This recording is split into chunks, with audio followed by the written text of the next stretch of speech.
Capítulo 30. El Padre Nuestro. Vosotros, pues, oraréis así.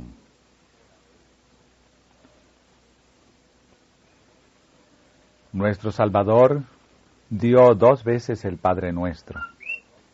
La primera vez a la multitud en el Sermón del Monte y la segunda, algunos meses más tarde, a los discípulos solos. Estos habían estado alejados por corto tiempo de su Señor y, al volver, lo encontraron absorto en comunión con Dios. Como si no percibiese la presencia de ellos, Él continuó orando en voz alta. Su rostro irradiaba un resplandor celestial. Parecía estar en la misma presencia del invisible. Había un poder viviente en sus palabras, como si hablara con Dios.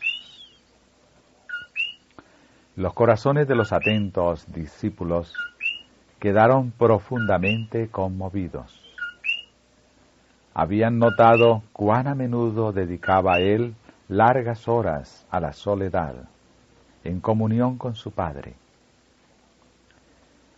Pasaba los días socorriendo a las multitudes que se aglomeraban en derredor suyo y revelando los árteros sofismas de los rabinos. Esta labor incesante lo dejaba a menudo tan exhausto que su madre y sus hermanos y aun sus discípulos temían que perdiera la vida. Pero cuando regresaba de las horas de oración con que clausuraba el día de labor, notaban la expresión de paz en su rostro, la sensación de refrigerio que parecía irradiar de su presencia. Salía mañana tras mañana, después de las horas pasadas con Dios, a llevar la luz de los cielos a los hombres. Al fin, habían comprendido los discípulos que había una relación íntima entre sus horas de oración y el poder de sus palabras y hechos. Ahora, mientras escuchaban sus súplicas, sus corazones se llenaron de reverencia y humildad. Cuando Jesús cesó de orar, exclamaron con una profunda convicción de su inmensa necesidad personal: Señor, enséñanos a orar. Jesús no les dio una forma nueva de oración. Repitió la que les había enseñado antes, como queriendo decir: necesitáis comprender lo que ya os di. Tiene una profundidad de significado que no habéis apreciado aún. El Salvador no nos limita, sin embargo, al uso de estas palabras exactas. Como ligado a la humanidad, presenta su propio ideal de la oración en palabras tan sencillas que aún un niñito puede adoptarlas, pero al mismo tiempo tan amplias que ni las mentes más privilegiadas podrán comprender alguna vez su significado completo. Nos enseña a allegarnos a Dios con nuestro tributo de agradecimiento, expresarle nuestras necesidades, confesar nuestros pecados y pedir su misericordia conforme a su promesa.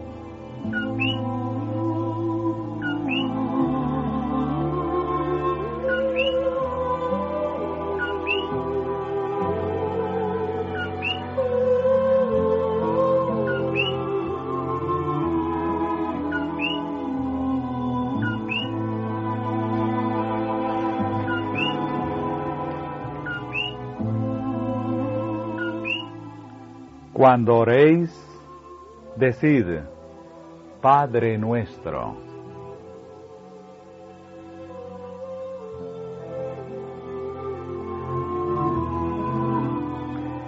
Jesús nos enseña a llamar a su Padre, nuestro Padre. No se avergüenza de llamarnos hermanos. Tan dispuesto y ansioso está el corazón del Salvador a recibirnos como miembros de la familia de Dios, que desde las primeras palabras que debemos emplear para acercarnos a Dios, Él expresa la seguridad de nuestra relación divina, Padre nuestro. Aquí se enuncia la verdad maravillosa, tan alentadora y consoladora de que Dios nos ama como ama a su Hijo. Es lo que dijo Jesús en su postrera oración en favor de sus discípulos. Los has amado a ellos, como también a mí me has amado. El Hijo de Dios circundó de amor este mundo que Satanás reclamaba como suyo y gobernaba con tiranía cruel, y lo ligó de nuevo al trono de Jehová mediante una proeza inmensa. Los querubines, serafines y las huestes innumerables de todos los mundos no caídos entonaron himnos de loor a Dios y al Cordero cuando su victoria quedó asegurada. Se alegraron de que el camino a la salvación se hubiera abierto al género humano pecaminoso, y porque la tierra iba a ser redimida de la maldición del pecado. ¿Cuánto más deben regocijarse aquellos que son objeto de tan asombroso amor? ¿Cómo podemos quedar en duda e incertidumbre y sentirnos huérfanos? Por amor a quienes habían transgredido la ley, Jesús tomó sobre sí la naturaleza humana. Se hizo semejante a nosotros, para que tuviéramos la paz y la seguridad eternas. Tenemos un abogado en los cielos, y quien quiera que lo acepte como Salvador personal, no queda huérfano, ni ha de llevar el peso de sus propios pecados. Amados, ahora somos hijos de Dios. Y si hijos de Dios, también herederos, herederos de Dios, y coherederos con Cristo, si es que padecemos juntamente con Él, para que juntamente con Él seamos glorificados. Y aún no se ha manifestado lo que hemos de ser, pero sabemos que cuando Él se manifieste, seremos semejantes a Él, porque le veremos como Él es. El primer paso para acercarse a Dios consiste en conocer y creer en el amor que siente por nosotros. Solamente por la atracción de su amor nos sentimos impulsados a ir a Él. La comprensión del amor de Dios induce a renunciar al egoísmo. Al llamar a Dios nuestro Padre, reconocemos a todos sus hijos como nuestros hermanos. Todos formamos parte del gran tejido de la humanidad. Todos somos miembros de una sola familia.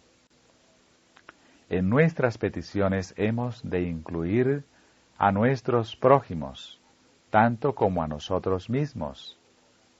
Nadie ora como es debido si solamente pide bendiciones para sí mismo.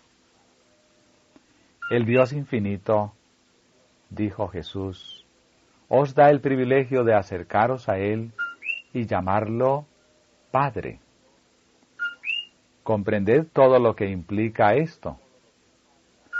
Ningún padre de este mundo ha llamado jamás a un hijo errante con el fervor con el cual nuestro Creador suplica al transgresor. Ningún amante interés humano siguió al impenitente con tantas tiernas invitaciones. Mora Dios en cada hogar. Oye cada palabra que se pronuncia. Escucha toda oración que se eleva. Siente los pesares y los desengaños de cada alma. Ve el trato que recibe cada padre, madre, hermana, amigo y vecino. Cuida de nuestras necesidades y para satisfacerlas, su amor y misericordia fluyen continuamente. Si llamáis a Dios vuestro Padre, continuó, os reconocéis hijos suyos, para ser guiados por su sabiduría y para darle obediencia en todas las cosas, sabiendo que su amor es inmutable. Aceptaréis su plan para vuestra vida.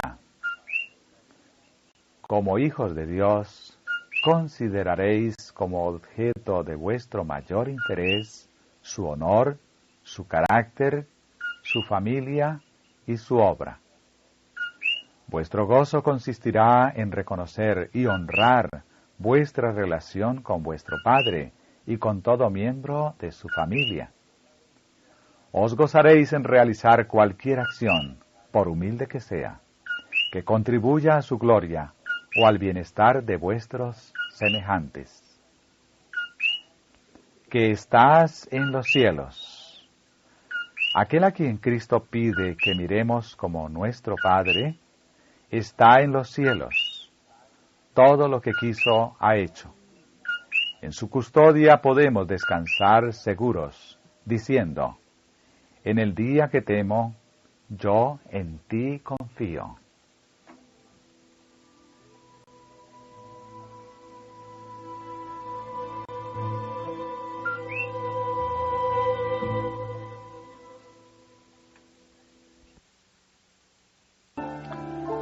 Santificado sea tu nombre.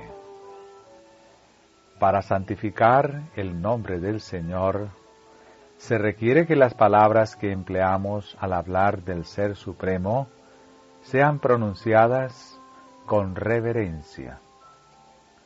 Santo y temible es su nombre. Nunca debemos mencionar con liviandad los títulos ni los apelativos de la deidad.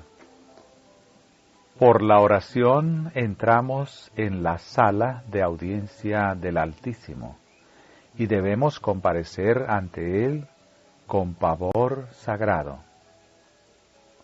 Los ángeles velan sus rostros en su presencia. Los querubines y los esplendorosos y santos serafines se acercan a su trono con reverencia solemne. ¿Cuánto más debemos nosotros, seres finitos y pecadores, presentarnos en forma reverente delante del Señor, nuestro Creador? Pero santificar el nombre del Señor significa mucho más que esto. Podemos manifestar, como los judíos contemporáneos de Cristo, la mayor reverencia externa hacia Dios y no obstante profanar su nombre continuamente.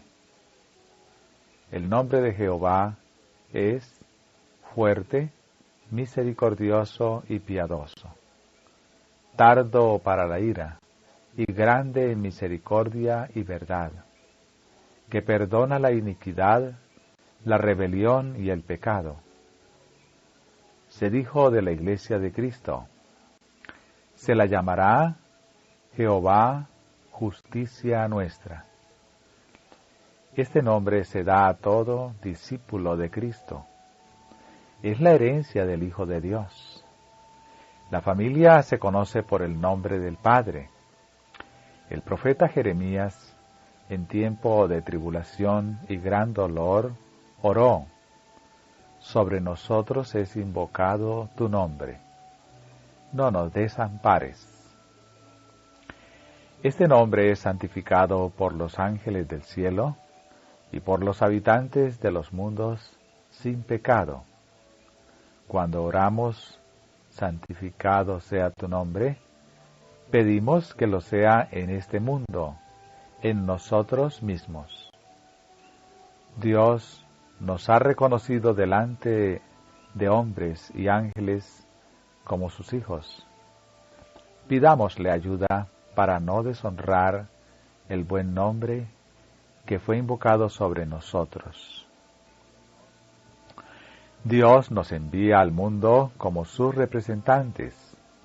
En todo acto de la vida debemos manifestar el nombre de Dios. Esta petición exige que poseamos su carácter. No podemos santificar su nombre ni representarlo ante el mundo, a menos que en nuestra vida y carácter representemos la vida y el carácter de Dios. Esto podrá hacerse únicamente cuando aceptemos la gracia y la justicia de Cristo.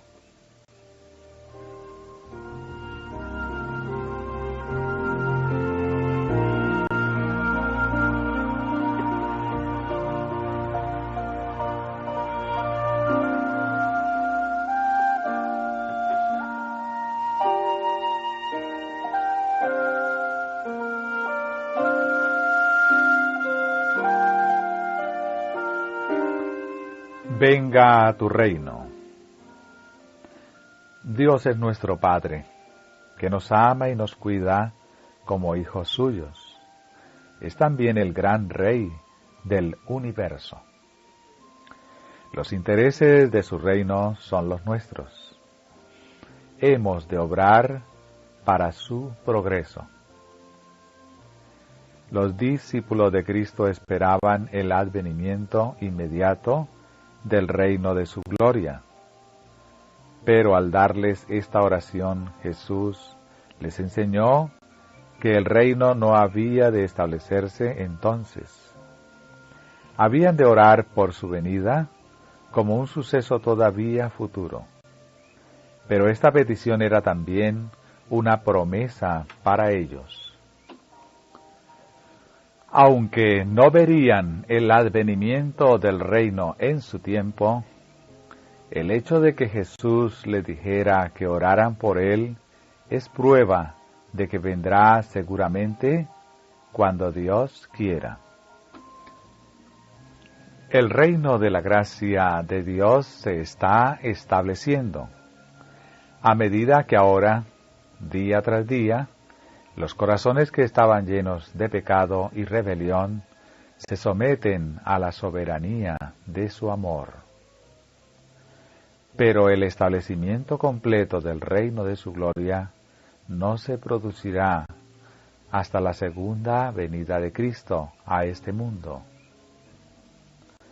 El reino y el dominio y la majestad de los reinos debajo de todo el cielo serán dados al pueblo de los santos del Altísimo. Heredarán el reino preparado para ellos desde la fundación del mundo.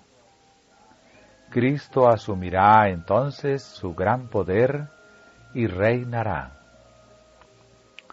Las puertas del cielo se abrirán otra vez y nuestro Salvador, acompañado de millones de santos, saldrá como Rey de Reyes y Señor de señores. Jehová, Emmanuel, será Rey sobre toda la tierra.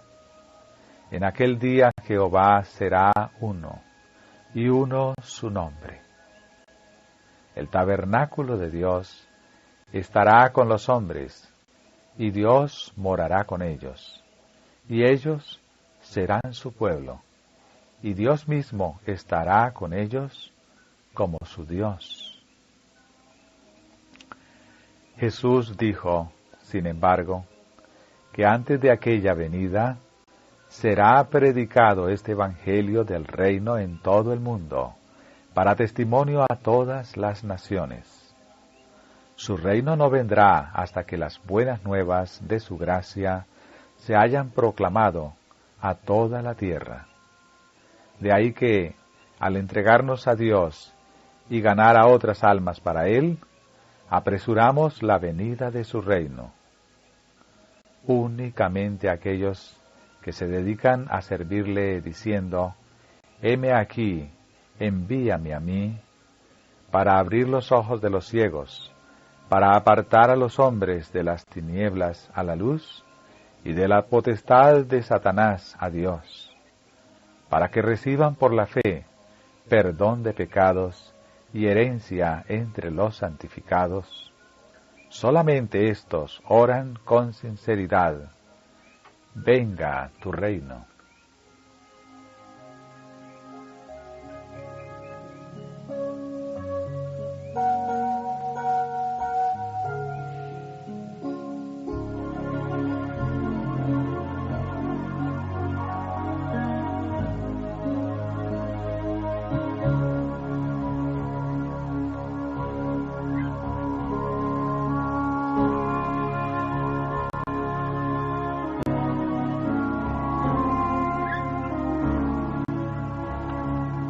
Hágase tu voluntad, como en el cielo, así también en la tierra.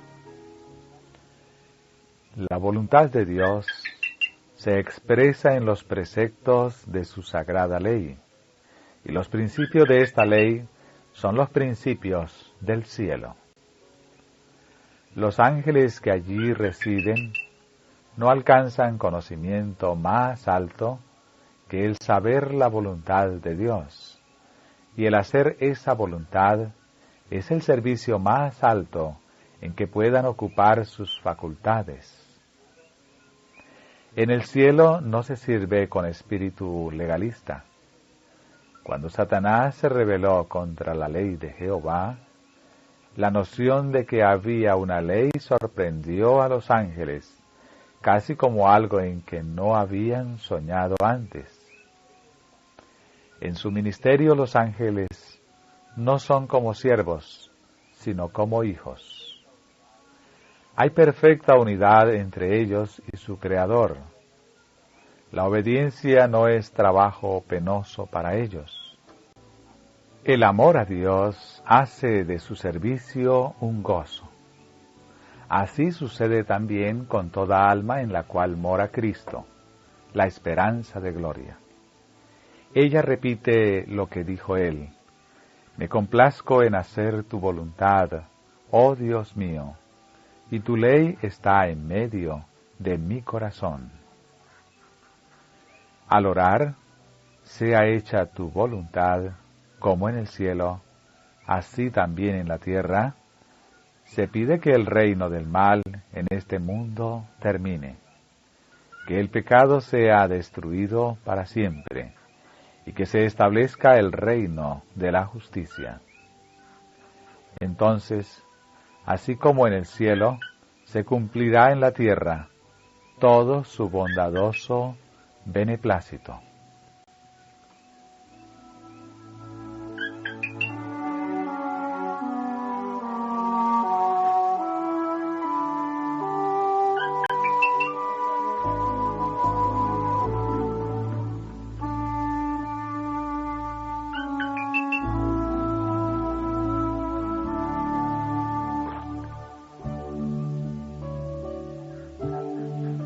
El pan nuestro de cada día, dánoslo hoy. La primera mitad de la oración que Jesús nos enseñó tiene que ver con el nombre, el reino y la voluntad de Dios. Que sea honrado su nombre, establecido su reino y hecha su voluntad.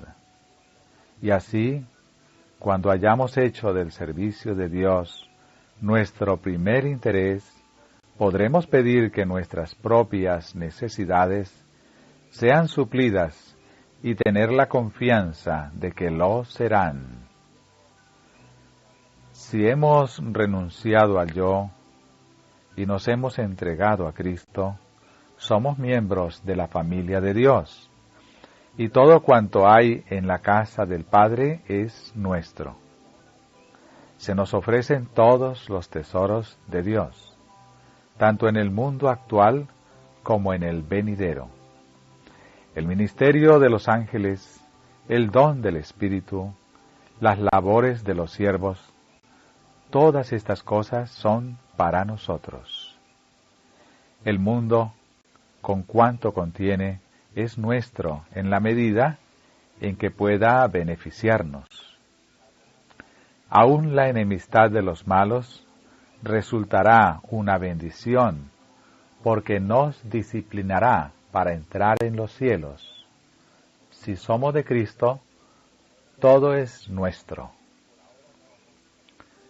Por ahora somos como hijos que aún no disfrutan de su herencia. Dios no nos confía nuestro precioso legado, no sea que Satanás nos engañe con sus artificios astutos, como engañó a la primera pareja en el Edén. Cristo lo guarda seguro para nosotros, fuera del alcance del despojador. Como hijos, recibiremos día tras día lo que necesitamos para el presente. Diariamente debemos pedir: el pan nuestro de cada día, dánoslo hoy. No nos desalentemos si no tenemos bastante para mañana. Su promesa es segura. Vivirás en la tierra, y en verdad serás alimentado. Dice David: joven fui, y he envejecido, y no he visto justo desamparado, ni su descendencia que mendigue pan. El mismo Dios que envió los cuervos para dar pan a Elías, cerca del arroyo de Kerit, no descuidará a ninguno de sus hijos fieles y abnegados. Del que anda en la justicia se ha escrito: se le dará su pan, y sus aguas serán seguras. No serán avergonzados en el mal tiempo, y en los días de hambre serán saciados. El que no escatimó ni a su propio Hijo, sino que lo entregó por todos nosotros, ¿cómo no nos dará también con él todas las cosas? El que alivió los cuidados y ansiedades de su madre viuda, y la ayudó a sostener la familia en Nazaret, simpatiza con toda madre en la lucha para proveer alimento a sus hijos. Quien se compadeció de las multitudes porque estaban desamparadas y dispersas, sigue teniendo compasión de los pobres que sufren. Les extiende las manos para bendecirlos, y en la misma plegaria que dio a sus discípulos, nos enseña a acordarnos de los pobres. Al orar: el pan nuestro de cada día, dánoslo hoy, pedimos para los demás, tanto como para nosotros mismos. Reconocemos que lo que Dios nos da no es para nosotros solos. Dios nos lo confía para que alimentemos a los hambrientos. De su bondad ha hecho provisión para el pobre. Dice: cuando hagas comida o cena, no llames a tus amigos, ni a tus hermanos, ni a tus parientes, ni a vecinos ricos. Mas cuando hagas banquete, llama a los pobres, los mancos, los cojos y los ciegos, y serás bienaventurado, porque ellos no te pueden recompensar, pero te será recompensado en la resurrección de los justos. Y poderoso es Dios para hacer que abunde en vosotros toda gracia, a fin de que, teniendo siempre en todas las cosas todo lo suficiente, abundéis para toda buena obra. El que siembra escasamente también segará escasamente. Y el que siembra generosamente, generosamente también segará. La oración por el pan cotidiano incluye no solamente el alimento para sostener el cuerpo, sino también el pan espiritual, que nutrirá el alma para vida eterna. Nos dice Jesús, trabajad, no por la comida que perece, sino por la comida que a vida eterna permanece. Yo soy el pan vivo que descendió del cielo. Si alguno comiere de este pan, vivirá para siempre. Nuestro Salvador es el pan de vida. Cuando miramos su amor y lo recibimos en el alma, comemos el pan que desciende del cielo. Recibimos a Cristo por su palabra, y se nos da el Espíritu Santo para abrir la palabra de Dios a nuestro entendimiento y hacer penetrar sus verdades en nuestro corazón. Hemos de orar día tras día para que, mientras leemos su palabra, Dios nos envíe su Espíritu con el fin de revelarnos la verdad que fortalecerá nuestras almas para las necesidades del día.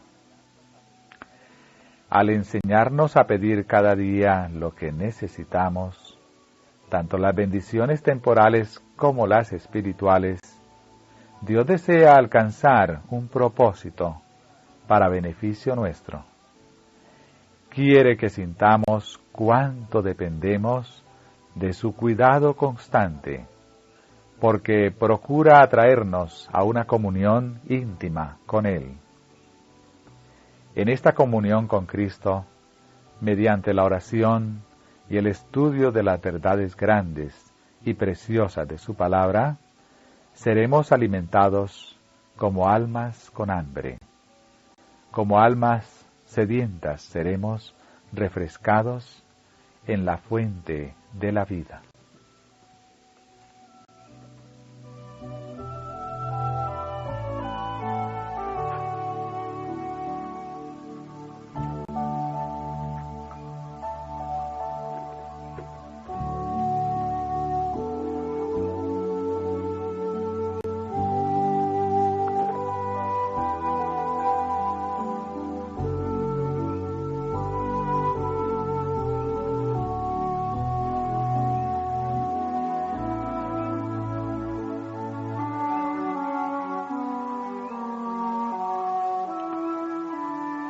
Perdónanos nuestras deudas, como también nosotros perdonamos a nuestros deudores. Jesús enseña que podemos recibir el perdón de Dios solamente en la medida en que nosotros mismos perdonamos a los demás. El amor de Dios es lo que nos atrae a Él. Ese amor no puede afectar nuestros corazones sin despertar amor hacia nuestros hermanos. Al terminar el Padre Nuestro, añadió Jesús, porque si perdonáis a los hombres sus ofensas, os perdonará también a vosotros vuestro Padre Celestial. Mas si no perdonáis a los hombres sus ofensas, tampoco vuestro Padre os perdonará vuestras ofensas. El que no perdona suprime el único conducto por el cual puede recibir la misericordia de Dios. No debemos pensar que, a menos que confiesen su culpa los que nos han hecho daño, tenemos razón para no perdonarlos. Sin duda, es su deber humillar sus corazones por el arrepentimiento y la confesión, pero hemos de tener un espíritu compasivo hacia los que han pecado contra nosotros, confiesen o no sus faltas. por mucho que nos hayan ofendido, no debemos pensar de continuo en los agravios que hemos sufrido, ni compadecernos de nosotros mismos por los daños. Así como esperamos que Dios nos perdone nuestras ofensas, debemos perdonar a todos los que nos han hecho mal. Pero el perdón tiene un significado más abarcante del que muchos suponen. Cuando Dios promete que será amplio en perdonar, añade como si el alcance de esa promesa fuera más de lo que pudiéramos entender. Porque mis pensamientos no son vuestros pensamientos, ni vuestros caminos mis caminos, dijo Jehová. Como son más altos los cielos que la tierra, así son mis caminos más altos que vuestros caminos, y mis pensamientos más que vuestros pensamientos. El perdón de Dios no es solamente un acto judicial por el cual nos libra de la condenación. No es sólo el perdón por el pecado, es también una redención del pecado. Es la efusión del amor redentor que transforma el corazón. David tenía el verdadero concepto del perdón cuando oró: Crea en mí, oh Dios, un corazón limpio, y renueva un espíritu recto dentro de mí. También dijo: Cuanto está lejos el oriente del occidente, hizo alejar de nosotros nuestras rebeliones. Dios se dio a sí mismo en Cristo por nuestros pecados. Sufrió la muerte cruel de la cruz. Llevó por nosotros el peso del pecado, el justo por los injustos, para revelarnos su amor y atraernos hacia Él. Antes, dice, sed benignos unos con otros, misericordiosos, perdonándoos unos a otros, como Dios también os perdonó a vosotros en Cristo.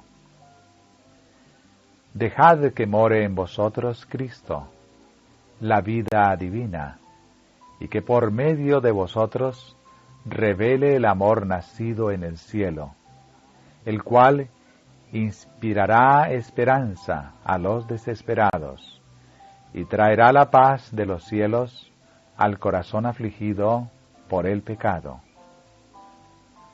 Cuando vamos a Dios, la primera condición que se nos impone es que, al recibir de Él misericordia, nos prestemos a revelar su gracia a otros. Un requisito esencial para recibir e impartir el amor perdonador de Dios es conocer ese amor que nos profesa y creer en Él. Satanás obra mediante todo engaño a su alcance para que no discernamos ese amor. Nos inducirá a pensar que nuestras faltas y transgresiones han sido tan graves que el Señor no oirá nuestras oraciones y que no nos bendecirá ni nos salvará. No podemos ver en nosotros mismos sino flaqueza, ni cosa alguna que nos recomiende a Dios.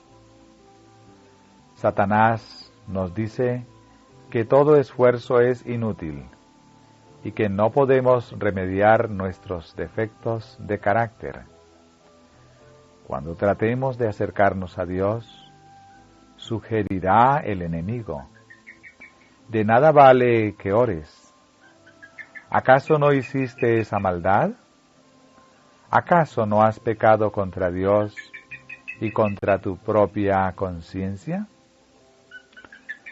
Pero podemos decir al enemigo que la sangre de Jesús nos limpia de todo pecado. Cuando sentimos que hemos pecado y no podemos orar, es el momento de orar. Podemos estar avergonzados y profundamente humillados, pero debemos orar y creer. Palabra fiel y digna de ser recibida por todos. Que Cristo Jesús vino al mundo para salvar a los pecadores, de los cuales yo soy el primero. El perdón, la reconciliación con Dios, no nos llegan como recompensa de nuestras obras, ni se otorgan por méritos de hombres pecaminosos, sino que son una dádiva que se nos concede a causa de la justicia inmaculada de Cristo. No debemos procurar reducir nuestra culpa hallándole excusas al pecado. Debemos aceptar el concepto que Dios tiene del pecado, algo muy grave en su estimación. Solamente el Calvario puede revelar la terrible enormidad del pecado. Nuestra culpabilidad nos aplastaría si tuviésemos que cargarla. Pero el que no cometió pecado, tomó nuestro lugar. Aunque no lo merecíamos, llevó nuestra iniquidad. Si confesamos nuestros pecados, Dios es fiel y justo para perdonar nuestros pecados y limpiarnos de toda maldad. Verdad gloriosa. Él es justo con su propia ley y es a la vez el justificador de todos los que creen en Jesús. ¿Qué Dios como tú, que perdona la maldad y olvida el pecado del remanente de su heredad? No retuvo para siempre su enojo, porque se deleita en misericordia.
No nos dejes caer en tentación, mas líbranos del mal.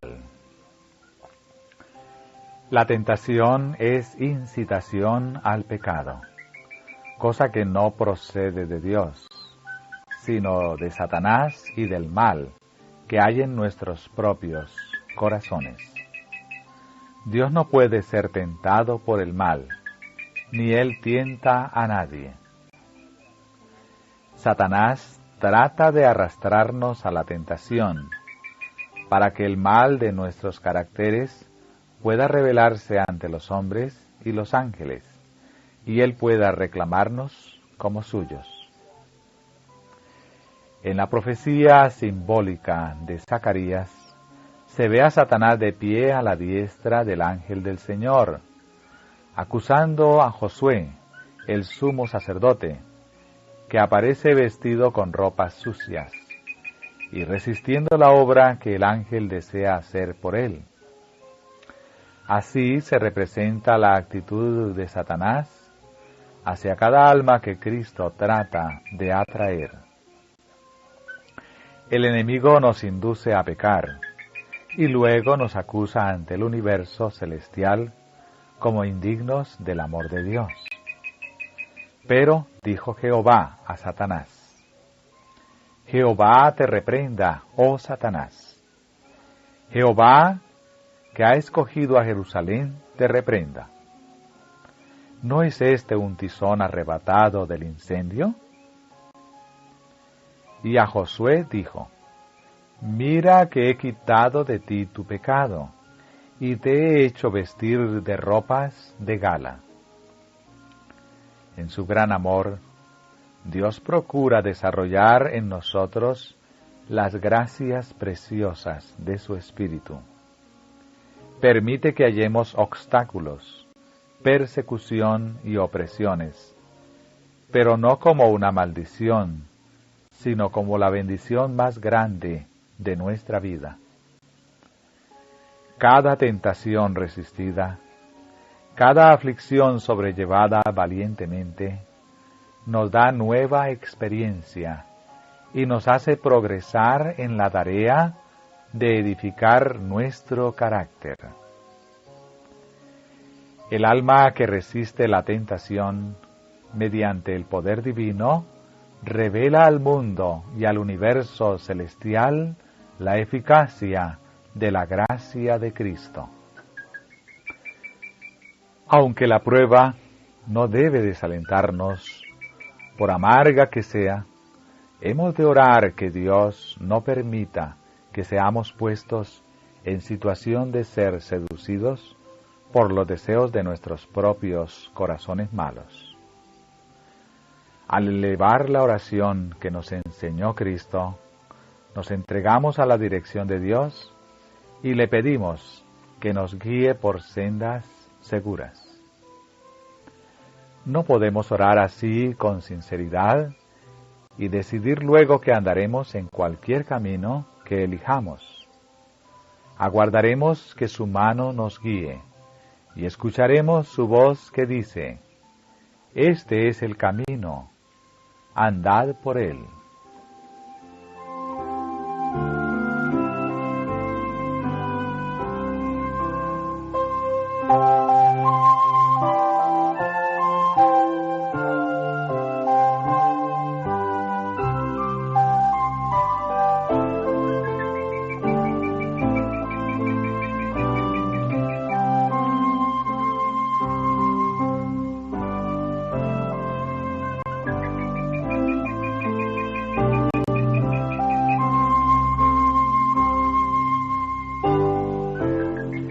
Es peligroso detenerse para contemplar las ventajas de ceder a las sugestiones de Satanás.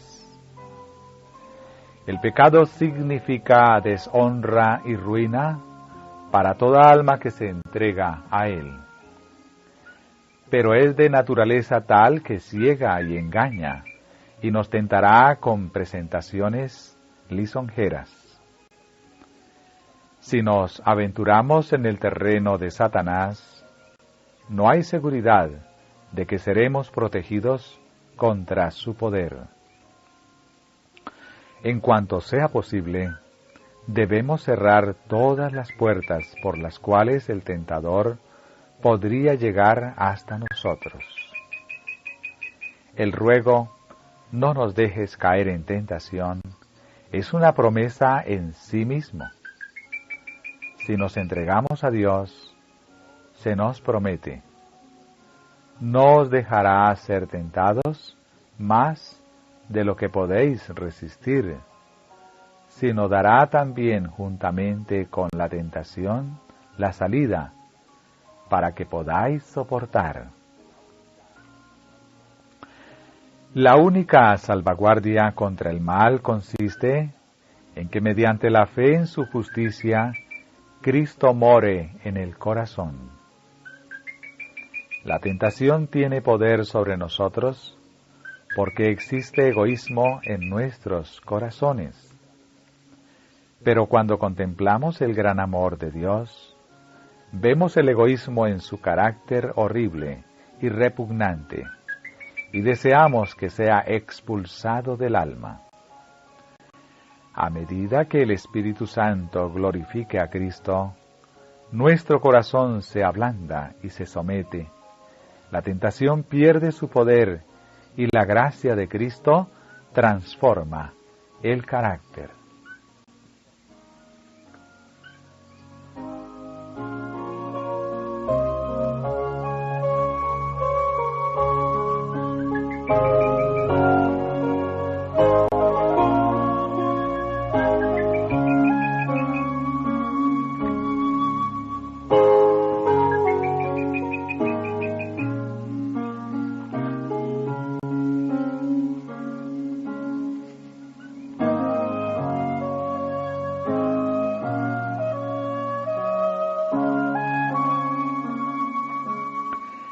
Cristo no abandonará al alma por la cual murió.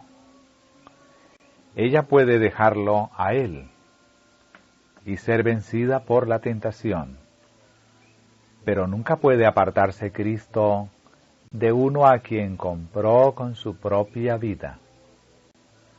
Si pudiera agudizarse nuestra visión espiritual, veríamos almas oprimidas y sobrecargadas de tristeza, a punto de morir de desaliento. Veríamos ángeles volando rápidamente para socorrer a estos tentados, quienes se hallan como al borde de un precipicio. Los ángeles del cielo rechazan las huestes del mal que rodean a estas almas y las guían hasta que pisen un fundamento seguro. Las batallas entre los dos ejércitos son tan reales como las que sostienen los ejércitos del mundo, y del resultado del conflicto espiritual depende los destinos eternos.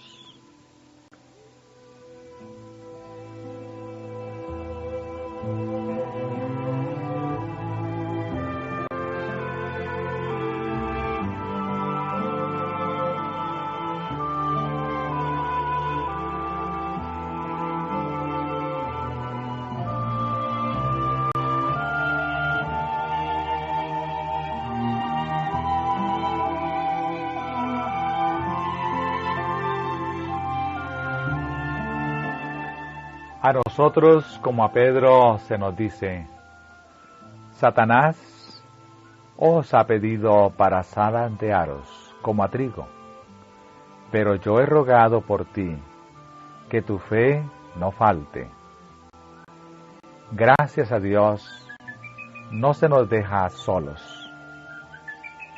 El que de tal manera amó al mundo, que ha dado a su Hijo unigénito, para que todo aquel que en Él cree no se pierda, mas tenga vida eterna, no nos abandonará en la lucha contra el enemigo de Dios y de los hombres. He aquí, dice, os doy potestad de hollar serpientes y escorpiones, y sobre toda fuerza del enemigo, y nada os dañará.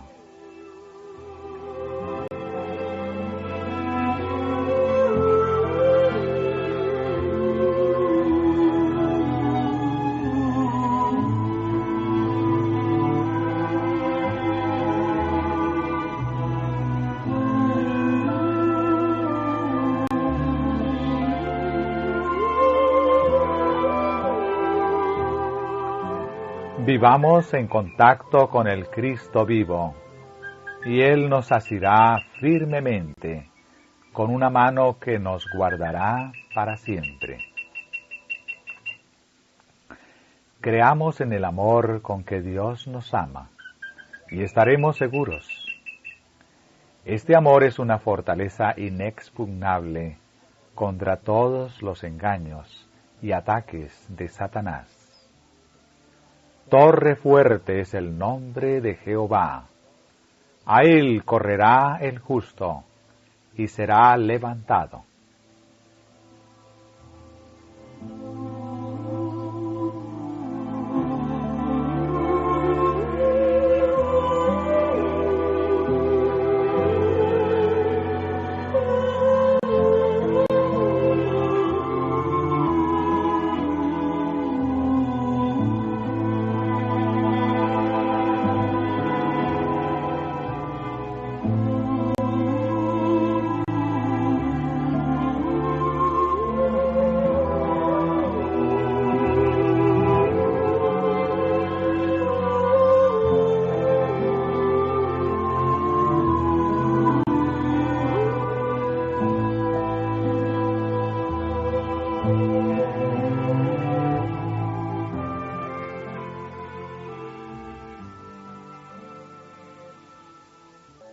Subtítulo: Porque tuyo es el reino, y el poder, y la gloria.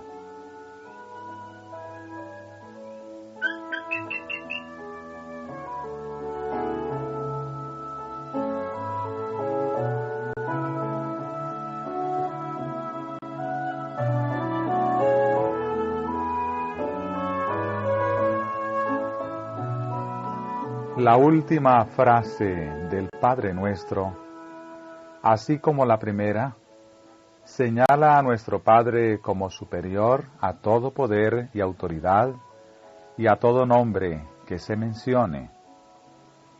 El Salvador contemplaba los años que esperaban a los discípulos, no con el esplendor de la prosperidad y el honor mundanos con que habían soñado, sino en la oscuridad de las tempestades, del odio humano y de la ira satánica.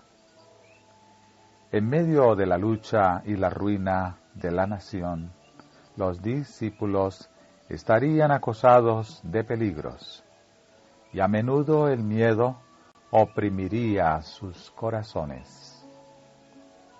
Habrían de ver a Jerusalén desolada, el templo arrasado, su culto suprimido para siempre, e Israel esparcido por todas las tierras como náufragos en una playa desierta. Dijo Jesús: oiréis hablar de guerras y rumores de guerras. Se levantará nación contra nación, y reino contra reino, y habrá pestes y hambres y terremotos por diferentes lugares. Y todo esto será principio de dolores. A pesar de ello, los discípulos de Cristo no debían pensar que su esperanza era vana, ni que Dios había abandonado al mundo. El poder y la gloria pertenecen a aquel cuyos grandes propósitos se irán cumpliendo sin impedimento hasta su consumación. En aquella oración que expresaba sus necesidades diarias, la atención de los discípulos de Cristo fue dirigida por encima de todo el poder y el dominio del mal, hacia el Señor su Dios, cuyo reino gobernaba a todos, y quien es Padre y amigo eterno.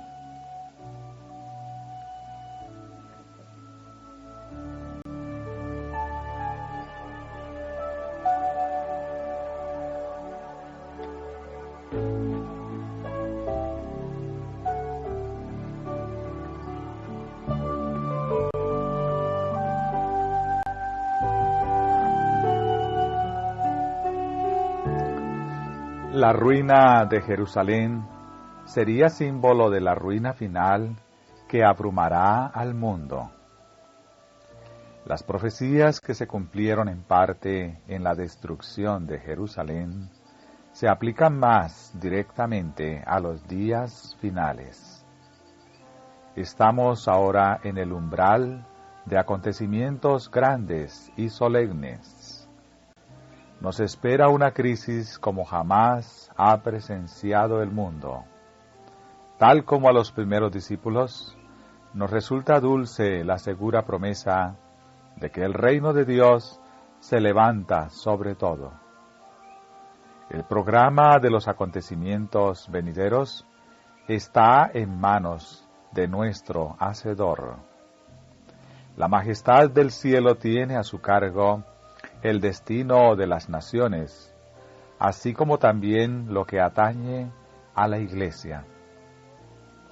El instructor divino dice a todo instrumento en el desarrollo de sus planes, como dijo a Ciro: yo te ceñiré, aunque tú no me conociste.